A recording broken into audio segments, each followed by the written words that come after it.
Bienvenue dans Smart Bourse, votre émission quotidienne sur Bismart pour rester à l'écoute des marchés chaque jour du lundi au vendredi à 17h pour la grande édition si vous nous suivez en direct sur Bismart TV.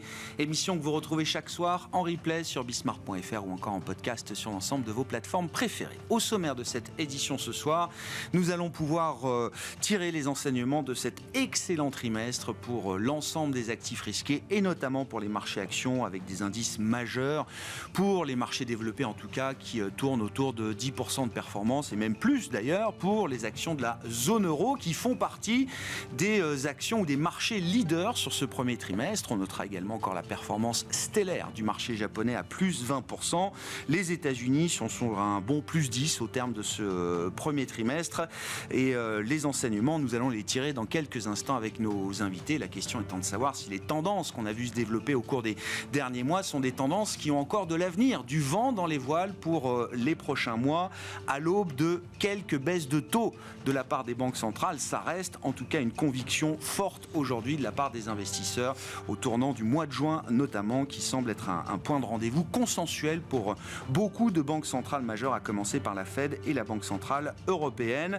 Dans ce contexte, les marchés sont prêts à attaquer un long week-end de pause avec effectivement demain une journée qui sera fermée sur l'ensemble des places financières. Notez que lundi restera un jour férié pour beaucoup de places financières, mais pas pour les marchés américains qui seront quand même ouverts lundi. Néanmoins, ce sera quand même globalement un week-end de 4 jours pour les investisseurs, même si la journée de demain sera une journée à suivre d'un œil au moins avec la publication statistique du Core PCE, l'indice des prix des dépenses de consommation des ménages pour le mois de février, qui sera suivi effectivement demain par les investisseurs. Discussion à suivre avec nos invités. Et puis dans le dernier quart d'heure, nous parlerons également du régime de marché actuel à travers les résultats d'ABC Arbitrage, société cotée en bourse sur Euronext à Paris, spécialiste des stratégies quantitatives d'arbitrage, et son président Dominique Séolin qui sera avec nous en plateau à l'issue des résultats annuels qui ont été publiés cette semaine.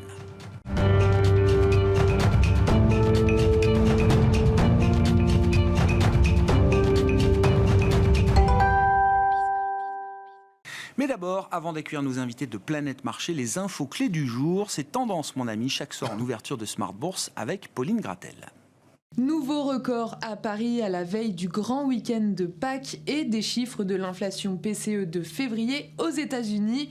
Le CAC inscrit un nouveau plus haut à plus de 8250 points au cours de cette dernière séance du premier trimestre qui se termine avec un gain de 9% pour le CAC.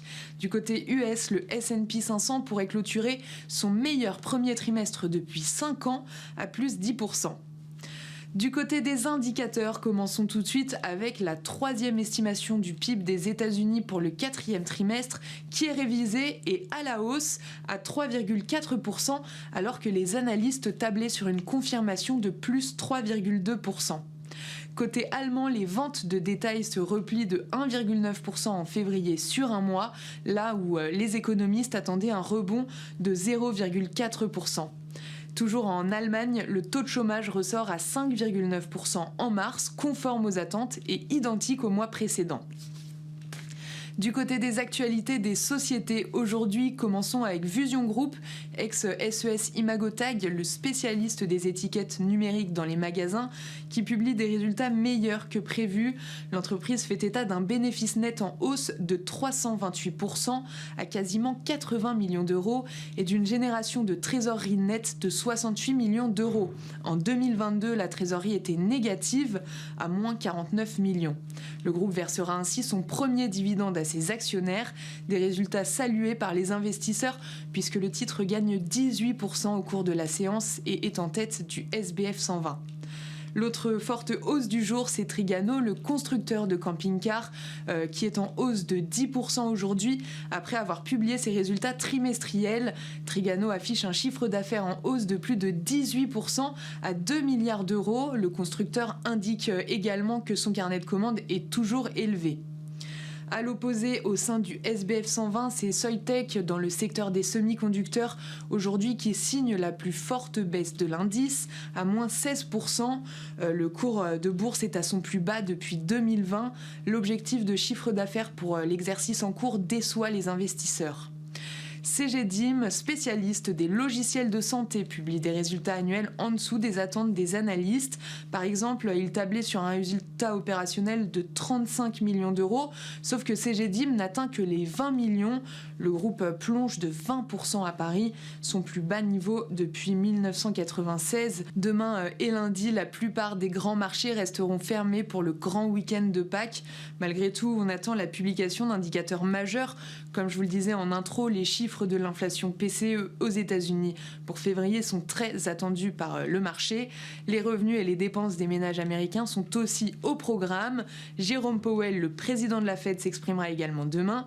Côté français, la première estimation d'inflation et la consommation des ménages sont attendues dans la matinée. Tendance, mon ami, chaque soir en ouverture de Smart Bourse, le résumé du jour sur les marchés avec Pauline Gratel sur Bismart.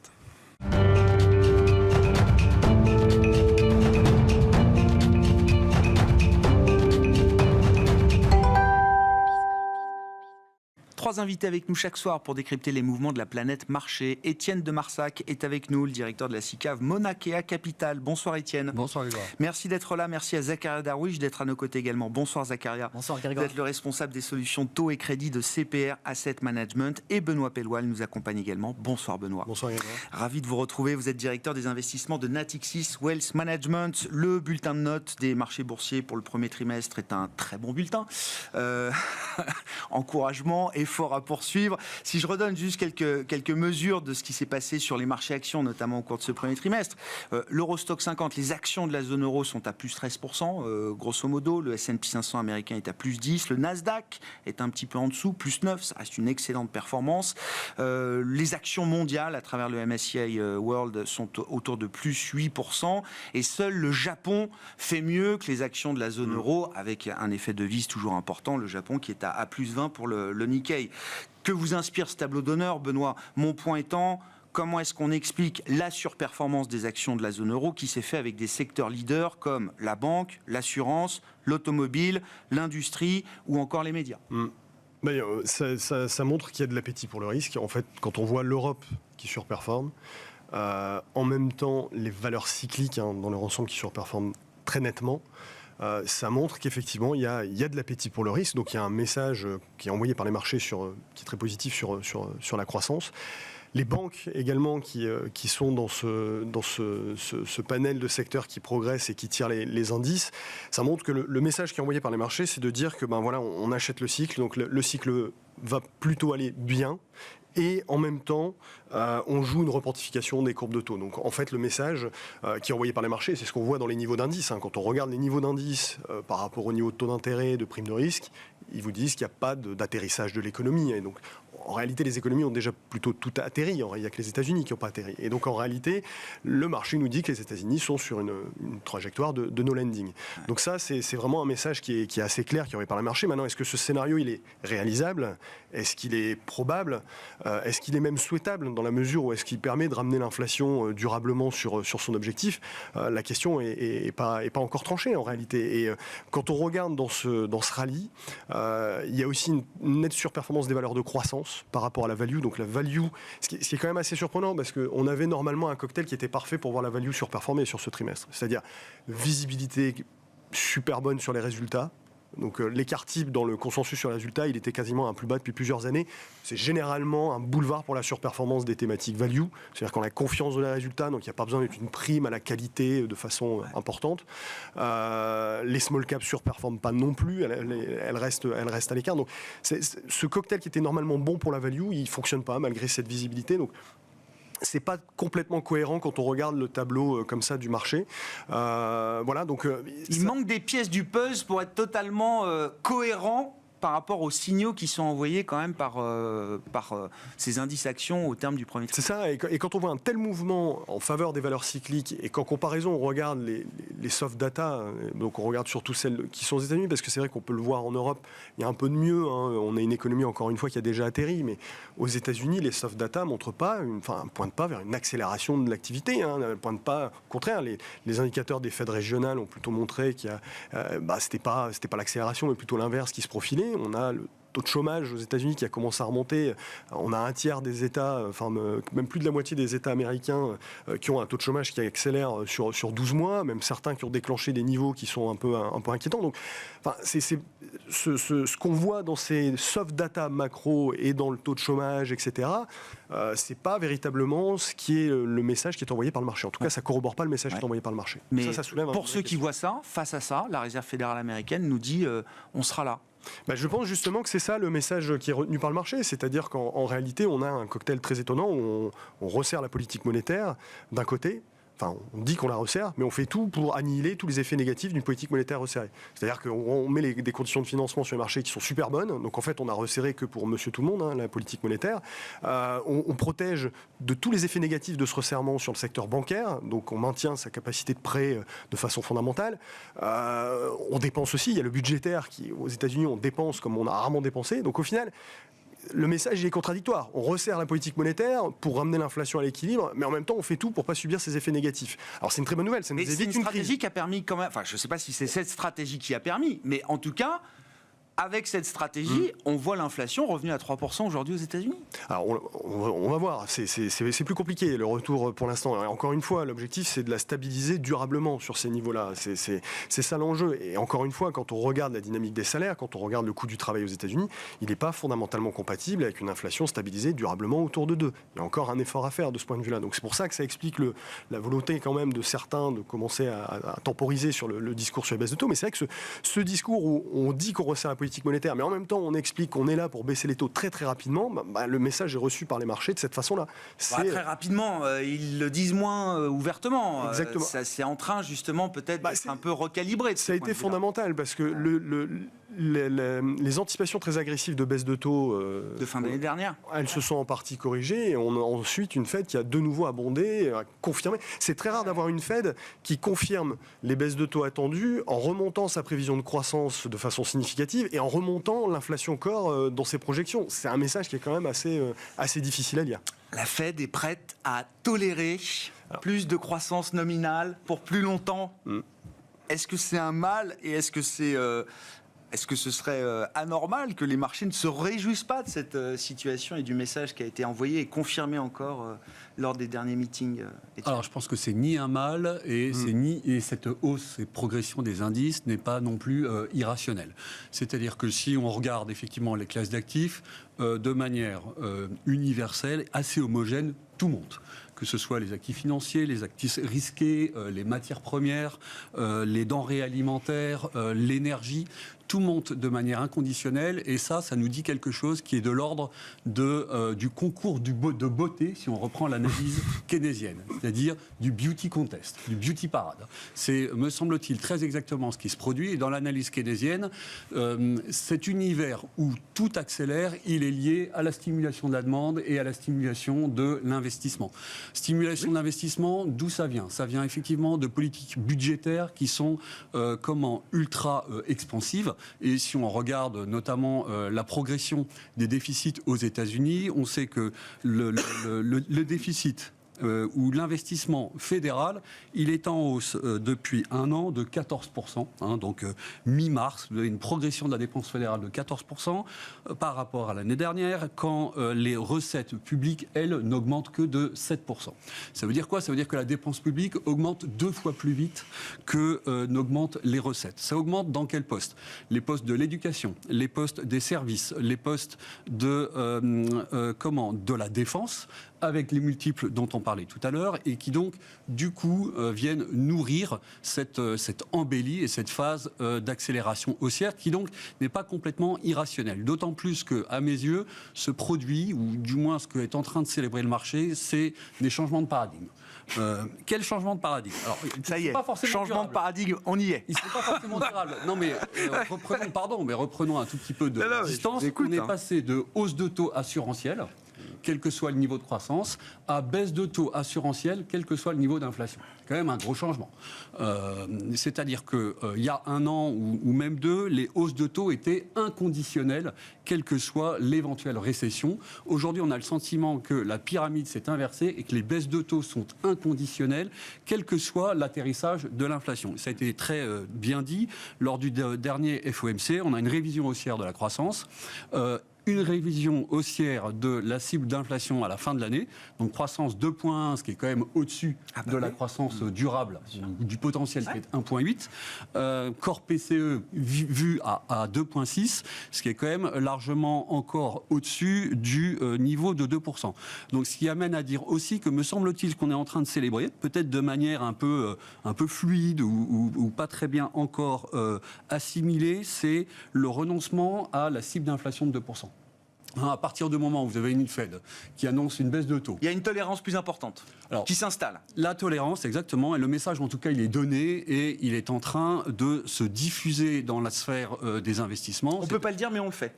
Exactement. Alors on le dira peut-être plus tard, mais on commence à le faire et c'est très sensible dans cette accélération des prix. On n'a jamais vu une banque centrale, en tout cas américaine, aussi peu orthodoxe, baissant les taux ou annonçant des baisses des taux de manière assez consensuelle, puisque vous avez plus de 50% du FOMC qui rejoint... Ça s'est resserré, les dots se sont resserrés encore. Donc c'est consensuel, on arrive à un consensus de 3 baisses de taux, alors même que l'inflation n'est pas arrivée à sa cible et qu'au contraire... on produit des révisions qui sont haussières sur la croissance. C'est-à-dire qu'on n'est pas non plus dans un univers turc. Ce n'est pas une banque centrale turque. Pas Erdogan. On n'est pas en train de baisser les taux en pleine réaccélération de l'inflation.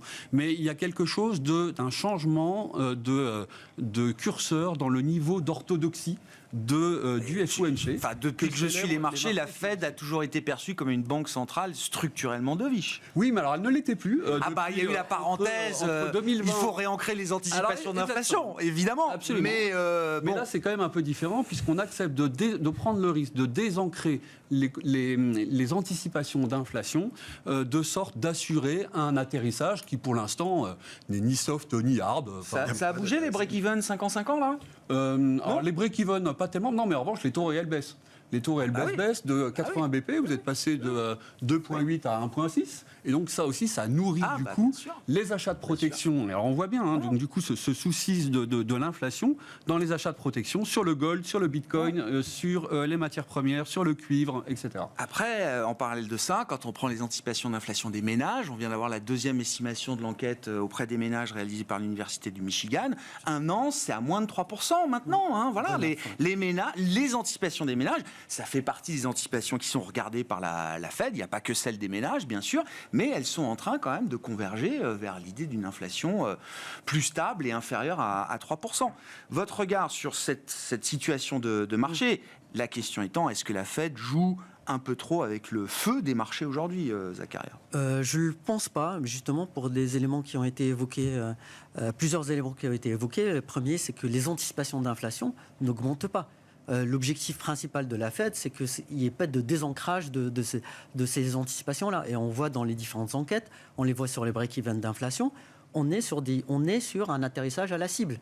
De ce point de vue-là, le pari de la Fed est gagné. De ce point de vue-là, le pari de la Fed est gagné. Le deuxième chose, c'est qu'on a tendance peut-être par moment, en fait, on pèse un peu plus sur l'inflation, et là, on pèse un peu plus sur la croissance, c'est que le mandat dual de la Fed. Et donc, sur la partie croissance, on sait que l'impact, c'est 12 à 18 mois d'un changement de politique. Il n'y a pas de débat aujourd'hui sur le fait que le niveau des taux de Fed Fund est restrictif. Alors, très restrictif, un peu restrictif, il y a débat, mais on est en territoire restrictif. Et là, on est en train de parler pour revenir, en fait, pour éliminer le côté restrictif de la politique monétaire. On n'est pas en train de dire on va revoir les taux à zéro. C'est pas du tout le cas. Le taux terminal, il est à 3 si je m'abuse. D'ailleurs, en Europe, c'est la même une politique monétaire de soutien à l'activité.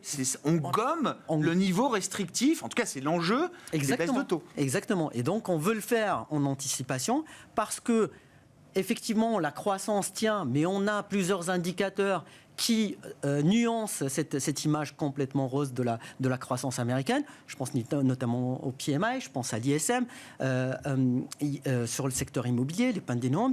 Il y a plusieurs éléments qui font nuancer cette image complètement positive sur la croissance américaine. Donc, on peut imaginer que la Fed, c'est dans cette optique-là qu'elle annonce ce début de la baisse des taux. Ouais. Et puis, il y a aussi un élément qui est très pragmatique, entre guillemets, c'est qu'il y a le calendrier des élections et finalement, la baisse, c'est maintenant ou un peu plus tard, quoi. Il y a un enjeu tactique aussi pour placer une première baisse de taux. Est-ce qu'on le fait cet été? Si on le fait plus tard, après, soit ça rentre en collision avec le calendrier politique, soit ça reporte à décembre, quoi. Voilà, tout à fait. Les choses. Ouais. Tout à fait. Donc finalement, en fait, c'est pas choquant. Ce qui était choquant, c'était le pricing de baisse des taux, alors que l'inflation était encore très élevée. Là, on voit que la trajectoire d'inflation, elle descend, oui, sur un chemin un peu compliqué, avec différents changements de méthodologie, donc ce qui remet un peu de doute ou un peu d'incertitude autour de cela. Mais globalement, c'est mission accomplie, quoi. Disons les choses telles qu'elles le sont. C'est vraiment mission accomplie. It's a good economy. Oui. C'est une bonne économie. Mais c'est ce que Jérôme Powell répète, hein. C'est une bonne économie. Moi, je comprends qu'ils ont envie d'essayer de préserver cet État au maximum. Mais bien sûr, Benoît. Juste, je pense que là-dedans, c'est en partie une raison de célébrer pour les marchés. Faites-nous redescendre sur terre. Non, mais c'est qu'il y a de la part des banques centrales une bien plus grande maîtrise, et on le voit dans leur changement de comportement, une bien plus grande maîtrise des effets décalés des politiques monétaires. Le comportement des banques centrales, auparavant, c'était de monter les taux jusqu'à ce que quelque chose explose. Aujourd'hui, on voit qu'on prend d'infinies précautions en montant les taux, qu'on maîtrise beaucoup mieux les effets de lag de la politique monétaire, et que et on prendra d'infinies précautions en baissant les taux également, du pas à pas. Une baisse, deux baisses, et on regarde, on verra. C'est ce que plaident beaucoup de banquiers centraux américains aujourd'hui. Et donc, justement, dans le fait de confirmer ces baisses de taux à venir, c'est aussi confirmer que le ralentissement, il est devant. C'est justement pour piloter ce ralentissement. Je pense qu'il faut... Encore une fois, on parle souvent de changement de paradigme sur les marchés. C'est quelque chose qu'on aime bien. On en voit souvent à l'issue du Covid, etc. Et c'est vrai qu'il y a... C'est vendeur. Non, mais il y a une question à se poser. Est-ce qu'au final... Moi, je suis assez convaincu, je rejoins Étienne là-dessus, que l'outcome final de cette situation est d'aboutir à une économie plus forte, en moyenne, au prix d'une inflation un peu plus élevée que ce qu'on a connu alors qu'on était sous la menace déflationniste permanente. C'est fondamentalement une bonne nouvelle sur les années qui viennent. C'est-à-dire qu'il vaut mieux avoir une croissance qui menace d'avoir un petit peu d'inflation qu'une croissance trop molle qui menace toujours de déflation. Entre-temps, je pense que ça passe malgré tout par ce freinage de l'économie qui est nécessaire pour reprendre la maîtrise de cette inflation, que si on ne passe pas par cette case, on va avoir du mal à stabiliser cette inflation durablement. Et donc, voilà, encore une fois... Et le marché price pas ce moment, ne veut pas voir ce moment ou intégrer ce on voit que le bon côté, on voit l'outcome positif, et encore, même là-dessus, j'ai des doutes, puisque là-dedans, c'est soutenu par ce rebond de la productivité aux États-Unis. Alors c'est vrai, ce rebond de la productivité est très encourageant, la productivité rebondit, si c'est structurel, c'est génial, ça veut dire que la croissance potentielle sera plus forte. Il y a énormément de conjoncturel là-dedans. La productivité rebondit parce qu'elle était même négative il y a encore quelques temps à cause des perturbations du Covid. Les entreprises se sont assis sur leur productivité en gardant leurs salariés parce que c'était très dur de les remettre au travail. Le rebond de la productivité auquel on assiste aujourd'hui, c'est la correction de cet effet. Pour l'instant, il ne dit absolument rien de structurel. C'est pas 3 trimestres qui font exactement. Une tendance sur encore une fois, je pense que derrière la hausse du marché qu'on vient de voir, plus que cet outcome très positif qu'on peut espérer à long terme, qui serait un vrai fondement d'un bull market sur probablement plusieurs années, il y a simplement cette idée de voir des banques centrales qui prennent plus de précautions, et elles préviennent que le freinage il est devant nous, et elles s'apprêtent justement à le contrer, à ajuster leur politique monétaire. Zakaria, non, je voulais réagir, non ça me fait penser aussi à un discours qu'on a beaucoup entendu quand il y a eu le narratif de l'inflation transitoire en 2021, c'est que les banquiers centraux, dorénavant, par rapport à leur cible d'inflation, est complètement symétrique. On pourrait réentendre en fait ces discours-là, peut-être d'ailleurs a posteriori, une fois qu'on aurait une modération de l'inflation, mais c'est quelque chose qui n'est pas choquant, on va dire, en termes de projection de paradigme dans le futur. Pourquoi le marché est aussi... Je vous laisse réagir, mais ma question est quand même... Pourquoi est-ce que le marché est aussi bienveillant vis-à-vis des déficits et de l'arme budgétaire telle qu'elle est utilisée aujourd'hui, que ce soit aux États-Unis ou en Europe. On a passé une semaine sur le déficit français, là. Le spread ne bouge pas, il s'est même resserré par rapport à la dégradation de Fitch il y a quelques mois, etc. Comment on explique cette situation de marché ? C'est une très bonne question, parce que, à mon sens, on est très clairement rentré dans un univers de fiscale dominance pour les banques centrales. C'est-à-dire que la politique monétaire de la Fed n'est pas conduite par le policy mix croissance et inflation. Un peu croissance, mais beaucoup moins inflation. Et à ce titre-là, je ne suis pas complètement à l'aise avec l'idée que la politique monétaire américaine soit restrictive ou suffisamment restrictive. On ne voit pas trop comment elle pourrait être restrictive avec l'emballement des marchés actions, la baisse des conditions, la détente des conditions financières, le rallye des spreads de crédit. L'emballement, les marchés actions, ils sont sur leur niveau d'il y a 2 ans. Ils viennent de dépasser leur niveau d'il y a 2 ans. Mais entre... on n'est pas en hyperbole. Depuis 2 ans, vous avez quand même eu des hausses de taux. Donc, ça veut dire que ça rebondit depuis 6 mois. Donc ça veut dire que ces hausses des taux n'ont pas d'impact sur les actifs risqués qui rebondissent, qui continuent à rebondir. Premièrement. Deuxièmement, vous êtes sur des conditions financières qui sont extrêmement contractées, donc extrêmement favorables. Troisièmement, vous avez de la relance qui est visible dans le crédit, notamment banque régionale ou banque d'affaires aux États-Unis. Donc vous étiez en 2023 sur une inflexion de l'offre de crédit. L'offre de crédit et la demande de crédit, du coup, visiblement, est en train de se retilter progressivement à la hausse. Donc, et le taux de chômage est de 4%. Donc, si vous voulez, vous avez tous les signaux qui démontrent que la politique monétaire n'est pas restrictive. Je suis plutôt... suffisamment restrictive. Si elle l'était, on ne serait pas dans cet emballement. Zacharia, il y a le fiscal aussi. Je suis désolé, mais il y a une relance fiscale qui est énormissime des chèques de Trump. Absolument. Puis après, qui gomme l'effet restrictif de la politique monétaire. Mais on est en train de parler de 10% vous-même, vous le disiez, Étienne, c'est 6% de déficit américain. Exactement. Donc, à la fin, le taux d'équilibre... C'est le policy mix qui n'est pas restrictif. Ça, absolument. Effectivement. Je veux bien corriger ça et l'admettre, mais donc, ça veut dire qu'à la fin, le niveau de taux d'intérêt lui-même, compte tenu de la relance fiscale, il est pas suffisamment... Pourquoi les marchés sont bienveillants vis-à-vis de l'actualité des déficits ? Le CBO a remis à jour ses projections. En France, Fiscale dominance. Alors, qu'est-ce que c'est ? C'est pourquoi le Trésor US se refinance sur les T-bills à court terme. La Banque centrale, qu'est-ce qu'elle fait ? Elle participe à ce refinancement sur la partie courte en faisant en sorte de maintenir les taux bas. Donc les 3 baisses de taux qui sont annoncées, à mon sens, elles ont quelque chose de la dominance fiscale, donc du fait que la politique monétaire devient dépendante de la trajectoire de la dette. Donc ça, c'est le premier point. Et le deuxième... C'est une variable qui va être de plus en plus importante. C'est un facteur prédominant, même vous dites aujourd'hui. Sinon, les taux d'intérêt seraient, à mon sens, plus élevés, au moins les taux longs. Et deuxièmement, vous avez un phénomène quand même post-SVB, post-Crédit Suisse et post-budget en Grande-Bretagne, qui est qu'aujourd'hui, les autorités, qu'elles soient monétaires ou fiscales, réagissent en 24 heures. En 24 heures, le sujet Crédit Suisse a été réglé. En une semaine, le sujet SVB a été compartimenté, on a racheté de la dette, réouvert la manne du repo et permis à la stabilisation des taux. La question du dérapage budgétaire du UK a eu un impact pendant une semaine. Et donc, les crises aujourd'hui sont équipés, si vous voulez, les États et les financiers sont équipés d'outils extrêmement puissants, ce qui n'était pas le cas à l'époque. C'est pas pour ça qu'on a envie de contempler ce genre d'événement en permanence. Je ne crois pas qu'aucun gouvernement dans le monde a envie de se retrouver à la place de Liz Truss comme elle l'était en octobre 2022. Pour autant, Étienne. Oui, ça c'est un souhait. Non, mais ça me paraît un souhait de votre part. Mais on ne voit pas d'effort de consolidation. Non, mais on ne voit pas d'effort de consolidation en France. On n'en voit pas aux États-Unis.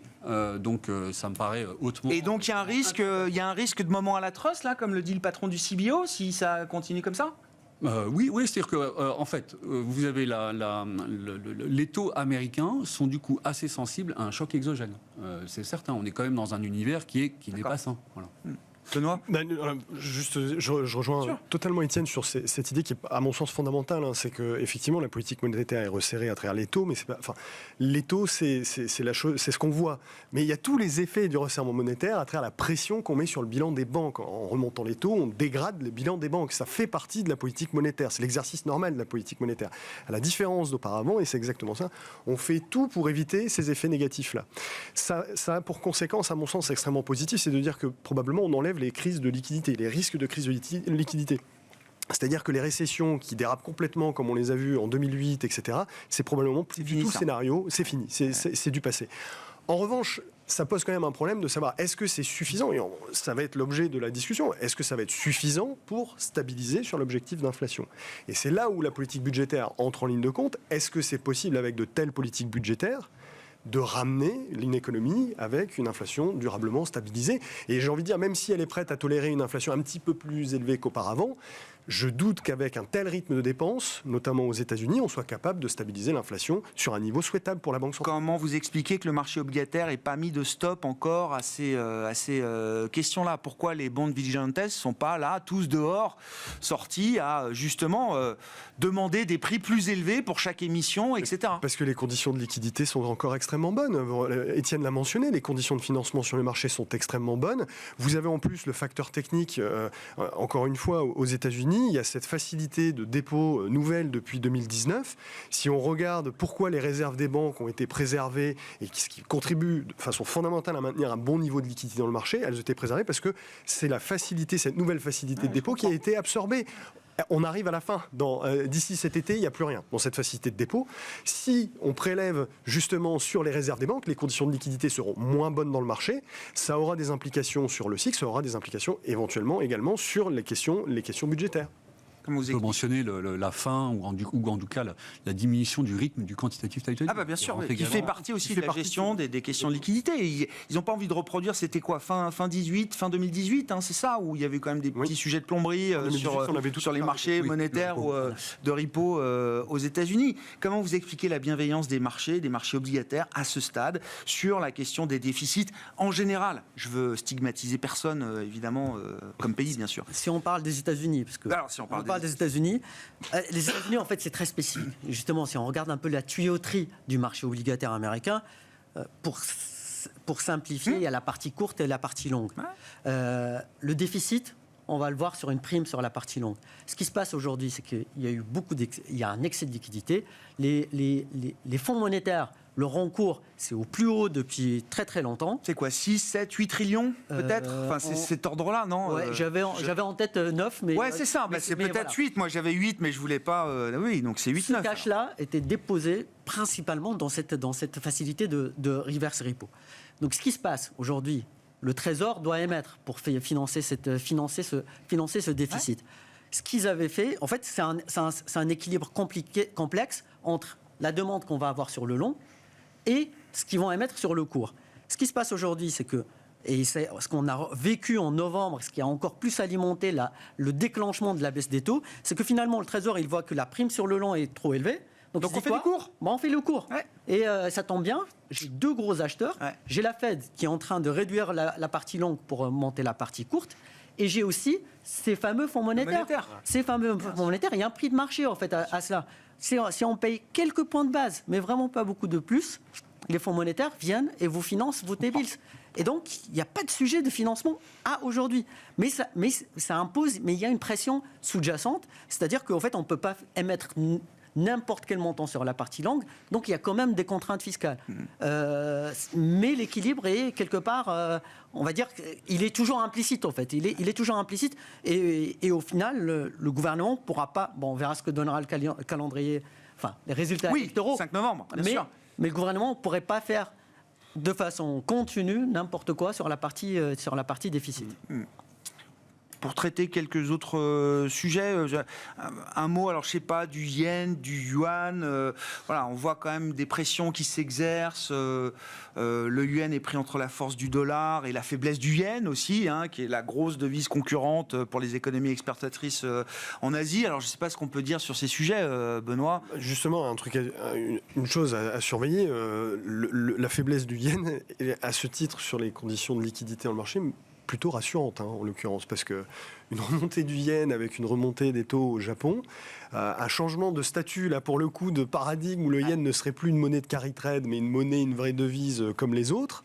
Il y a encore un pourvoyeur de liquidités dans le monde, ça s'appelle le Japon, quoi. Un économiste chez nous avait avait estimé c'est entre 2500 et 3000 milliards qui seraient rapatriés avec une remontée en continu du yen.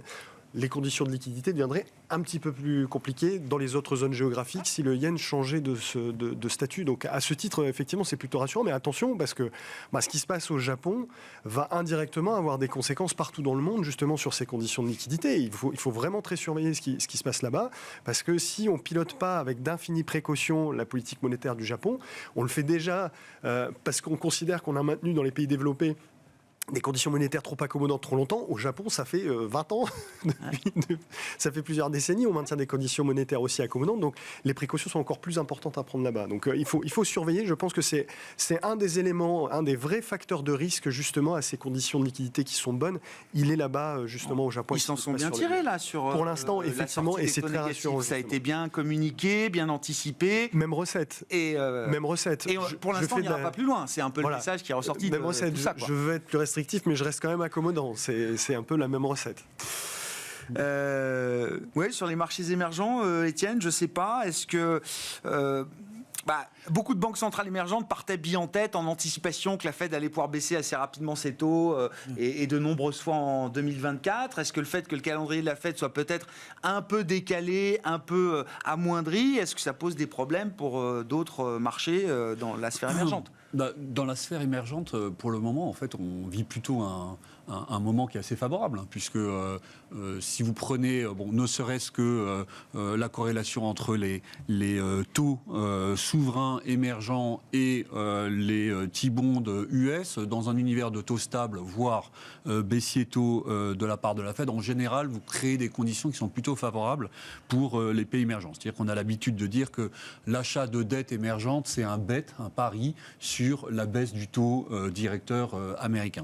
Deuxièmement, vous sortez d'une longue période, depuis 2022, d'outflow. Outflow historique sur la classe d'actifs, donc 120 milliards de dollars d'outflow de la part des institutionnels. C'est-à-dire que c'est un niveau de sortie jusqu'à aujourd'hui. Sur les émergents, c'est dettes, actions, tout confondu, c'est... sur la partie dette. Un niveau d'accord. de sortie qui n'a jamais été aussi élevé. D'accord. Ce qui veut dire qu'on a vraisemblablement, et c'est plutôt ce qu'on voit, un effet à contrario d'inflow et d'un retour sur les taux émergents, d'autant plus que le niveau des taux d'intérêt est élevé. Ouais. Et d'autant plus qu'en ce moment, ça ne vous a pas échappé, vous en avez parlé, on en a parlé, Benoît en a parlé, les matières premières comment subissent un retour d'intérêt. Et ce retour d'intérêt, il n'est pas seulement lié, si vous voulez, à un univers de croissance élevé, mais il est lié à une recherche de protection contre l'inflation. Les matières premières, elles sont cotées via des dérivés, via des futurs. Donc ce qu'on achète, en fait, dans le prix d'une matière première, c'est l'idée que ce prix potentiellement peut augmenter par la suite. Et donc, en général, le complexe des matières premières est un complexe de hedge et donc de protection contre le risque d'inflation, beaucoup plus efficient d'ailleurs que ne le sont les break-even, pour rappel. Les instruments financiers sur... Non, d'accord. mais bon, Ouais. voilà. Donc du coup, vous avez des cas effectivement d'investissement qui sont très intéressants. Donc l'Argentine, du fait de la levée des sanctions, non mais bon, un cas assez intéressant. Le Venezuela, le Ghana, du fait de la hausse des prix du cacao, la Côte d'Ivoire. Vous avez des cas spécifiques sur lesquels sont en train de se pencher les investisseurs. Et je note que vous avez certains fonds qui travaillent sur des dossiers spécifiques, donc Égypte, Ghana, Côte d'Ivoire, Argentine, Venezuela, qui tirent très très bien leur épingle du jeu, aussi bien l'année dernière que depuis ce début de l'année. Donc la classe d'actifs émergente, c'est une classe d'actifs qui fait du sens quand on travaille les dossiers de manière spécifique. Ah oui, je comprends. Sur les marchés de crédit en général, Zacharia, on redira un mot des marchés actions, mais est-ce qu'il y a des niveaux de surchauffe? Est-ce qu'il y a des éléments d'exagération, d'exubérance qu'on peut relever aujourd'hui? En fait, justement, c'est tout découle de ces conditions de liquidité qui Ouais. sont plutôt favorables, ce qui fait que vraiment sur la classe d'actifs, on voit des compressions des spreads de crédit, de ces primes de risque de crédit, que ce soit d'ailleurs sur les émetteurs les mieux notés ou sur les émetteurs les moins bien notés, ce qu'on appelle le high yield. Sur les deux segments, on voit vraiment un resserrement depuis le début de l'année, même dans un contexte de hausse des taux. Et ce n'est pas la configuration normale d'habitude. Donc en fait, ça veut dire quoi? Ça veut dire que concrètement, on pense qu'in fine, il y a deux éléments. C'est qu'on pense que la baisse des taux arrive. Pour aller acheter du crédit investment grade aujourd'hui à ce niveau de prix-là, c'est qu'on pense qu'on veut quand même loquer, verrouiller un certain niveau de rendement, c'est type fonds à échéance, des choses comme ça, pour des investisseurs ou même des investisseurs institutionnels. Et sur la partie high yield, c'est qu'on pense qu'il n'y a pas de récession. D'accord. Et donc c'est ça qui...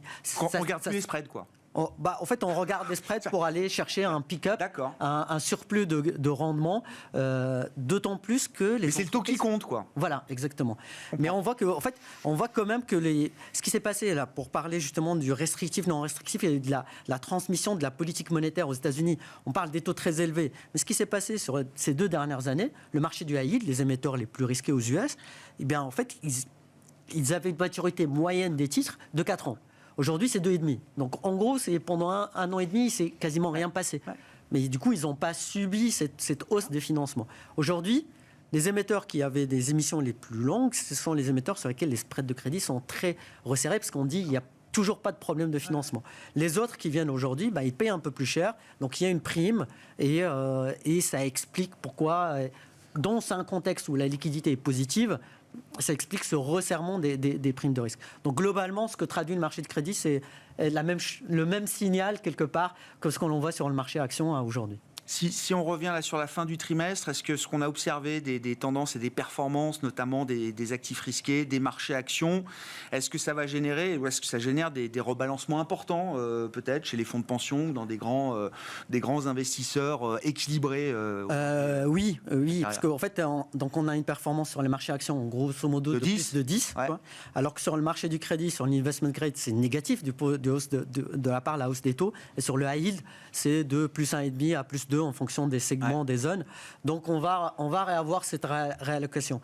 Le fait est Donc que certains vont être obligés de vendre un peu, alléger un peu la poche action et de remettre sur de la poche d'autant plus que la saisonnalité au mois d'avril sur le marché du crédit est assez positive. Mais ce que l'on voit aussi, c'est qu'en fait, il y a déjà pas mal d'acheteurs. Quand on voit les émissions sur le marché de primaire, même sur le mois de mars, on a eu beaucoup d'émissions en janvier-février. Mars, ça a été un peu plus léger, mais la demande est toujours aussi importante. On a vu l'Allemagne émettre, il y a eu 12 fois la demande. On a vu l'Union européenne émettre, il y a eu 11 ou 12 fois la demande également. Donc on parle en dizaines de milliards, 40 et quelques milliards pour l'Allemagne et plus de 80 milliards pour l'Union européenne. Donc on se rend compte qu'il y a vraiment beaucoup de liquidités à investir sur le segment. C'est ce qui fait que les spreads de crédit, même les jours où on voit un peu de fébrilité sur les autres actifs risqués, on n'a pas de stress sur le crédit. Comment vous voyez le trimestre à venir, Benoît, est-ce que les grandes tendances qu'on a observées au T1, est-ce qu'il y a des raisons d'imaginer qu'elles s'arrêtent là au cours des prochaines semaines ou des prochains mois Sur le directionnel de marché, il va falloir pour qu'il y ait effectivement un changement qui génère justement des prises de profit après ce qu'on vient de voir, il faut qu'on ait des nouvelles macros qui soient moins bonnes.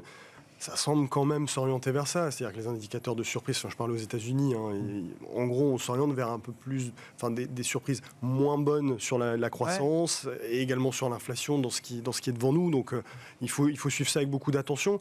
Attention aussi aux rotations à l'intérieur des secteurs. Justement, nous, beaucoup d'hypothèses d'une poursuite de ce rallye reposent sur un élargissement comme ça à l'ensemble des boîtes, que la value va progressivement décoller.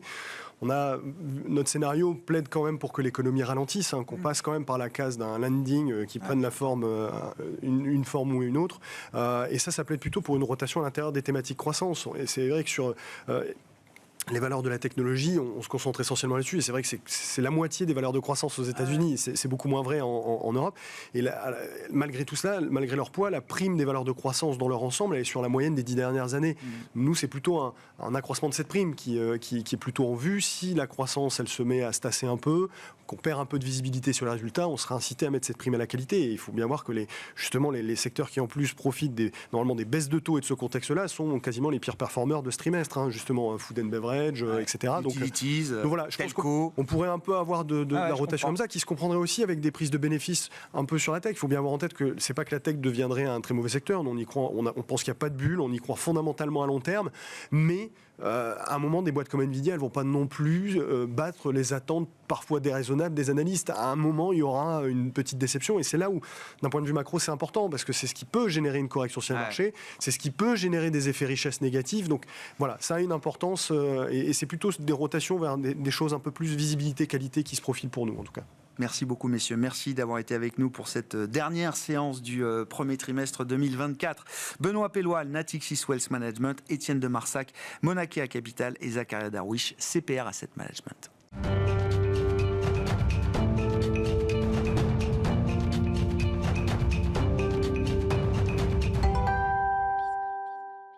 Le dernier quart d'heure de Smart Bourse, c'est le quart d'heure thématique. Le thème ce soir, c'est celui des marchés et des résultats d'ABC Arbitrage qui ont été publiés cette semaine, en cette fin mars. C'est son président qui est avec nous, Dominique Séolin, en plateau. Bonsoir Dominique. Bonsoir Grégoire. Merci beaucoup d'être là. Toujours intéressant de regarder les résultats de votre société. Je le rappelle, vous êtes spécialiste des stratégies quantitatives d'arbitrage sur l'ensemble des classes d'actifs que le marché peut proposer. Et donc, vos résultats sont intéressants parce qu'ils reflètent aussi l'activité des marchés au sens large, Dominique. Pour se focaliser sur les résultats annuels que vous avez publiés cette semaine, là, en cette fin mars, pour l'exercice 2023, je comprends que la dynamique d'activité, la dynamique de résultats d'ABC Arbitrage s'est normalisée en 2023 pour revenir sur les niveaux de 2019, qui reste pour beaucoup l'année de référence avant Covid. C'est ça, Dominique ? Je ne parlerai pas de normalisation, je parlerai plutôt de points bas par rapport à des paramètres qui sont au point bas. Parce que si on regarde un petit peu les paramètres de marché 2023, vous savez que nous, on est sensible à 3 paramètres, mais je pense qu'on n'est pas les seuls d'ailleurs. La volatilité, les opérations sur le capital des émetteurs, donc type M&A, fusion, acquisition, ou même des augmentations de capital. Et troisième paramètre, les volumes traités par les marchés. Sur ces 3 paramètres-là, ces 3 paramètres sont en dessous de leur moyenne historique depuis 10 ans. C'est-à-dire la moyenne historique depuis 10 ans, ces 3 paramètres sont sensiblement en dessous de cette moyenne. Et donc c'est clair que dans ces situations-là, je dirais qu'on a un peu de vent contraire, c'est clair que pour nous c'est moins facile de faire des résultats et on revient finalement à des exercices comparables en termes de paramètres et donc en termes de résultats. Mais c'est pas une année normale. Ça doit pas être une référence normale pour vous. On n'aimerait pas, pour être honnête, exactement, mais il y a des questions intéressantes autour de justement cette normalité ou cette nouvelle normalité. Mais nous produisons un return on equity, rentabilité sur fonds propres de près de 11%. Donc on est au-dessus de notre point bas des 10%, donc ça c'est bien. Et notre moyenne historique, nous, elle est au-dessus de 15%. Donc en ça, on est évidemment pas content, on a envie de faire mieux en tout cas. Mais par contre, on a tenu le contrat moral des 10%, et ça c'est déjà très bien dans la situation des marchés qu'on a rencontrés.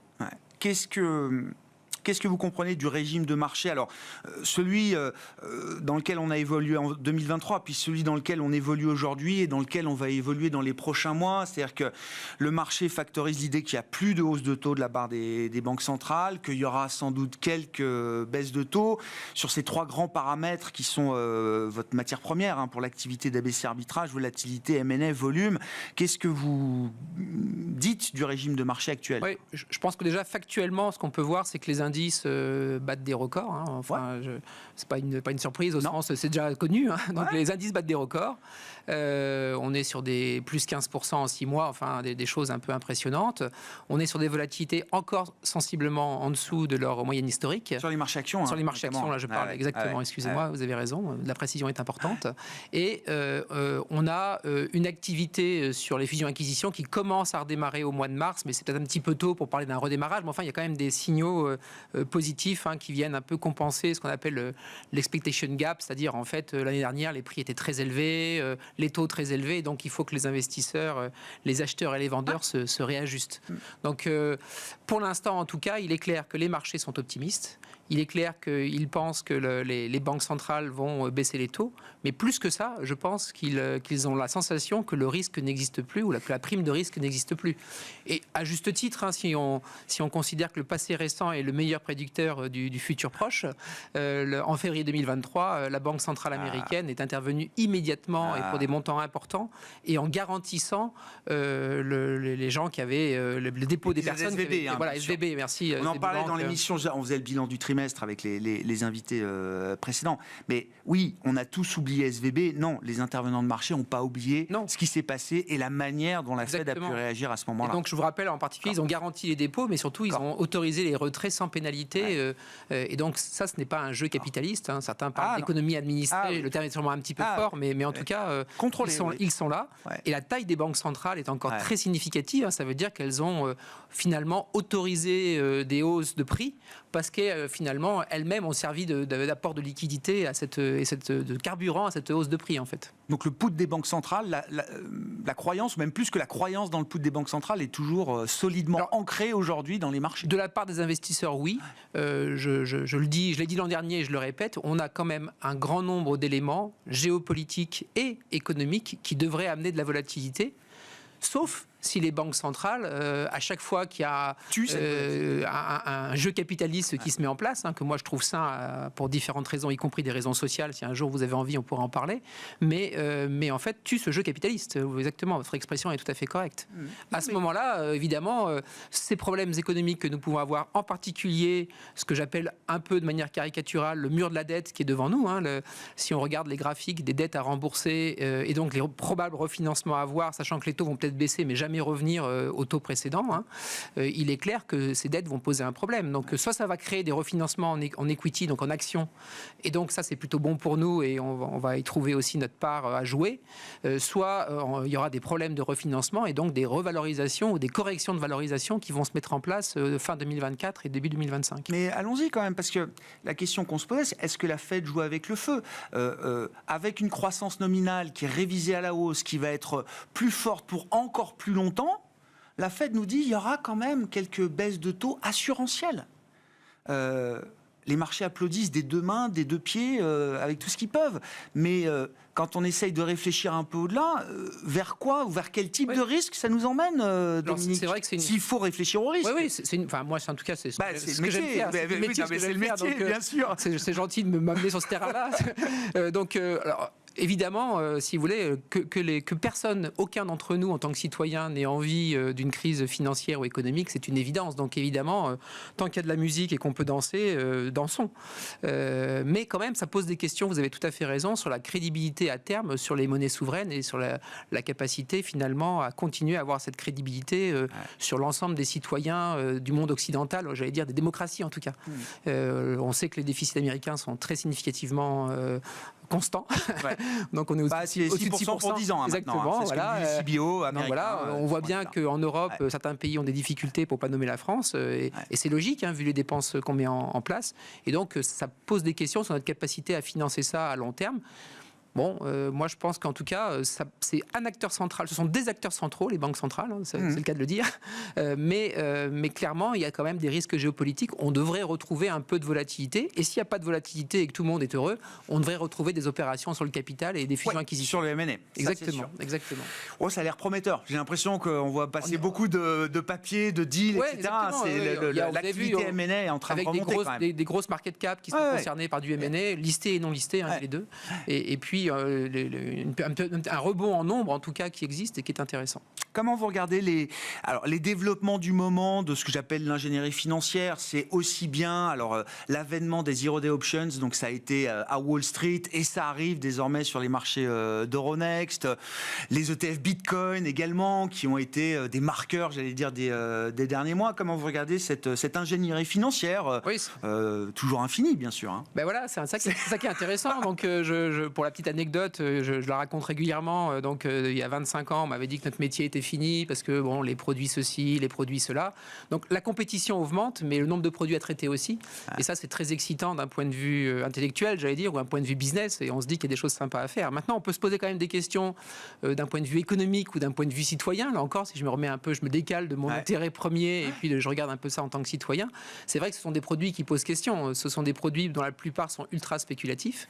Le Zero Day Option, là, qui a un énorme succès à Wall Street. Donc c'est des options qui ont expiration sur dans la journée. Donc ça s'appelle le Zero DTE, c'est Zero D to Expiration. Zero Day to Expiration, donc avec mon accent. Et donc en fait, l'option existe le matin et elle finit le soir. Et donc effectivement, ça peut être très intéressant pour couvrir des news dans la journée. La publication d'une stat, par exemple. Par exemple, ça peut être intéressant.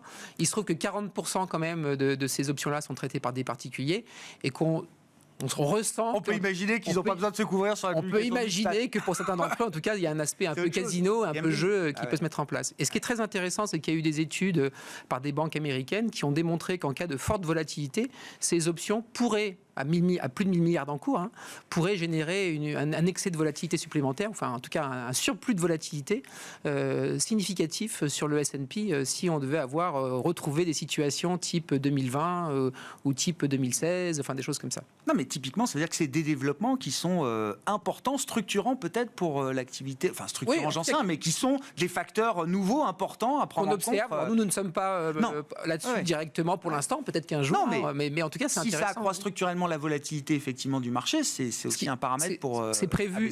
Enfin, c'est prévu. L'étude dit pas à des niveaux de volatilité comme aujourd'hui, mais sur des niveaux de volatilité supérieurs à 20, par exemple, ça pourrait générer des choses. Mais encore une fois, cette dimension de casino me paraît très intéressante. Une dimension de casino qu'on retrouve aussi sur les plateformes crypto, avec des produits à gros effets de levier. Sur des paris que vous pouvez prendre sur un range du Bitcoin pendant 2 jours. Le Bitcoin va rester entre tel point bas et tel point haut pendant 2 jours. Tac, vous touchez 1000 fois votre mise ou 100 fois votre mise. Donc cet aspect un peu du développement du pari en général, que ce soit les chevaux, le tennis, le tiercé, je ne sais pas trop quoi, et d'autres paris, finalement on a l'impression qu'il y a une porosité, il y a une contagion sur les produits financiers qui aujourd'hui sont développés pour faire du business, si on ne se cache pas la vérité. Assez trivialement, c'est une des caractéristiques de la nouvelle génération, d'une génération Z, ce côté, on aime l'émotion, l'excitation, le côté pari.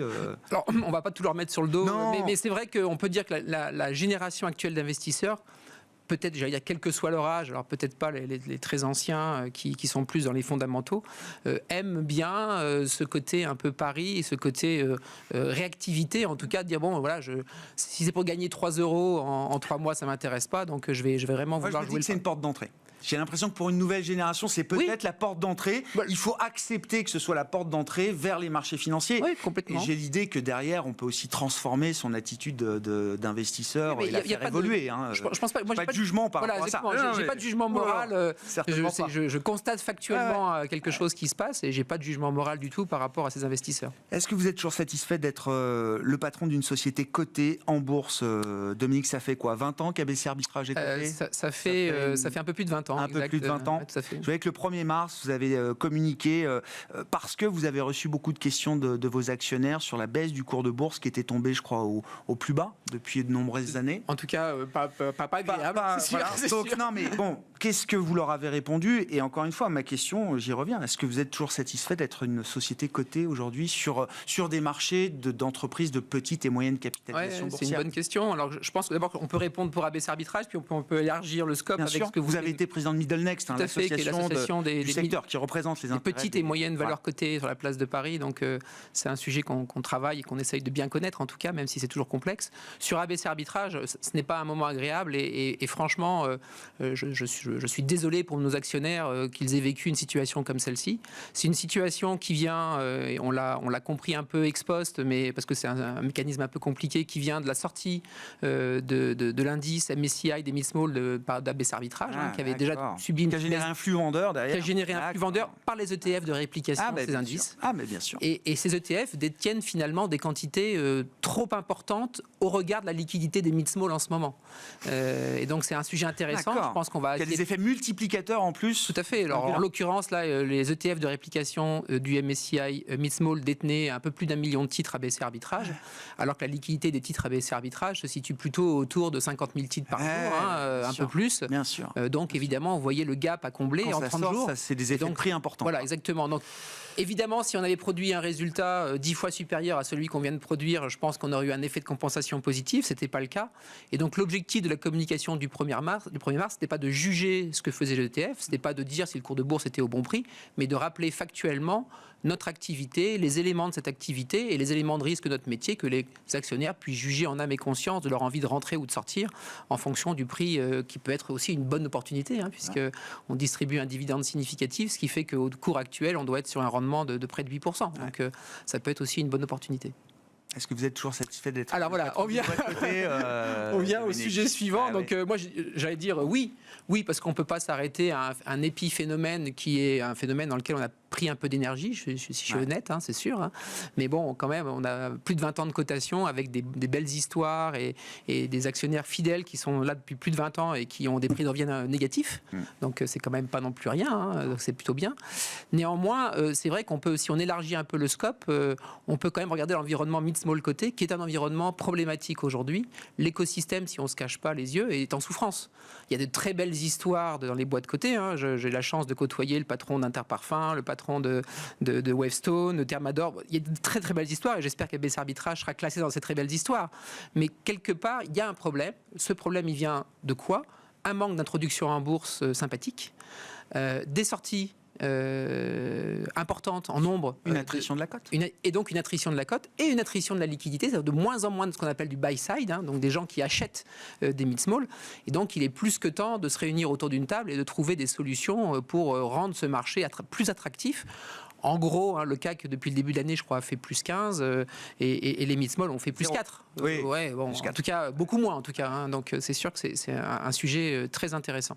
On entend parler de plus en plus à nouveau marché de capitaux, relancer la structure des marchés cotés en Europe et en France. Merci beaucoup Dominique. Dominique Séolin qui était avec nous, président d'ABC Arbitrage, invité de ce dernier quart d'heure de Smart Bourse ce soir.